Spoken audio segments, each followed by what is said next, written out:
Understanding FIAT 500X key fob reprogramming begins with recognizing that reprogramming syncs the key fob's radio frequency signal with your car's immobilizer system. This process enables remote functions like locking and unlocking doors, as well as the panic alarm. The immobilizer system acts as a security barrier that must recognize the fob's signal. Reprogramming becomes necessary after events like battery replacements, fob loss, or ECU resets. Technically, the fob operates on a 433 MHz radio frequency signal protected by rolling code encryption. If the battery dies or the key cycle gets interrupted, the connection breaks and reprogramming is required to restore it. Step 1. Preparation.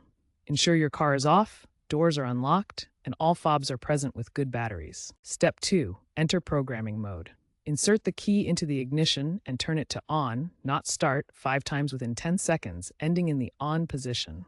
You should hear a chime or horn beep. Step 3. Sync fobs. Press the lock or unlock button on each fob within 30 seconds. The vehicle should chirp honk to confirm. Repeat for all fobs. Step 4. Exit mode. Turn the ignition off to save. Test your fobs. This should take 2 to 5 minutes. If it fails, repeat the process or consult a dealer.